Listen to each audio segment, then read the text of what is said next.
திமுக அரசு விவசாயிகளுக்கு துரோகம் பண்ணிருச்சு. வாக்குறுதி கொடுத்த வாக்குறுதிகள் எல்லாம் ஏன் இன்னும் நிறைவேற்றலை? நான் மட்டும் ஆட்சிக்கு வந்துட்டேன்னா விவசாயிகளுக்கு என்னவெல்லாம் பண்ணுவேன் பார்த்தீங்களா? விவசாயிகளுடைய குடும்பத்தில் இருக்க ஒவ்வொருத்தருக்கும் அரசு வேலை கொடுப்பேன்,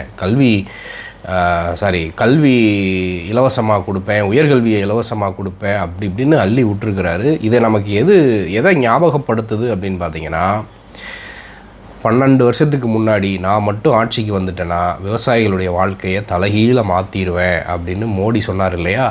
அப்படி தான் விஜய் அவருடைய பேச்சும் இருக்கிறது. இதே இந்திய அமெரிக்க வர்த்தக ஒப்பந்தத்தப்போ மோடி அரசு ஒரு ஒப்பந்தத்தை மேற்கொள்கிறாங்க அமெரிக்காவோட. என்ன அப்படின்னா, இந்தியாவிற்கும் அமெரிக்காவுக்கும் தடையில்லா வர்த்தக ஒப்பந்தம் விவசாய பொருட்களில், அதுவும் 0 டேரிஃபில்.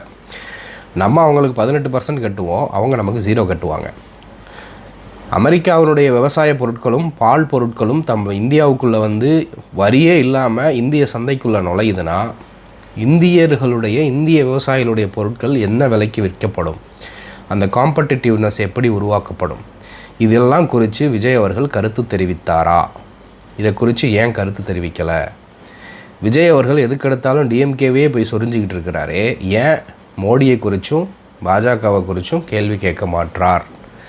தமிழ்நாட்டு விவசாயிகளுக்கு மட்டும் இல்லை, ஒட்டுமொத்த இந்தியாவில் இருக்கக்கூடிய விவசாயிகளுக்கே பல்வேறு துரோகங்களை பாஜக அரசு செஞ்சுக்கிட்டு இருக்கு. திமுக அரசை மட்டும்தான் டார்கெட் பண்ணுறீங்கன்னா, அப்போ நீங்கள் யாரால் களமிறக்கப்பட்டிருக்கிறீர்கள் அப்படிங்கிற ஒரு கேள்வி வருது. சரி, நீங்கள் ஆட்சிக்கு வந்தால் இதெல்லாம் செய்வோன்னு சொல்லக்கூடியவர்கள் இப்பொழுது என்ன செய்து கொண்டிருக்கிறீர்கள்? எத்தனை போராட்டங்கள் நடத்தியிருக்கிறீங்க விவசாயிகளுக்கு ஆதரவாக, ஆட்சியாளர்களுக்கு எதிராக அப்படிங்கிற மிகப்பெரிய கேள்வி வருது. என்றைக்காவது ஒரு நாள் வருவீங்க, கார்லேயே ஃப்ளைட்டில் போயிடுவீங்க. ஆனால் எந்த போராட்டத்துலையும் இறங்க மாட்டீங்க, பத்திரிகையாளர்களுக்கு பேட்டி கொடுக்க மாட்டீங்க. அப்படின்னா நீங்கள் என்ன உங்கள் மனசில் நினச்சிக்கிட்டு இருக்கீங்க அப்படிங்கிற ஒரு கேள்வி வருது. இதை குறித்து நீங்கள் என்ன நினைக்கிறீங்கன்றதை மறக்காமல் கமெண்ட்டில் சொல்லுங்கள்.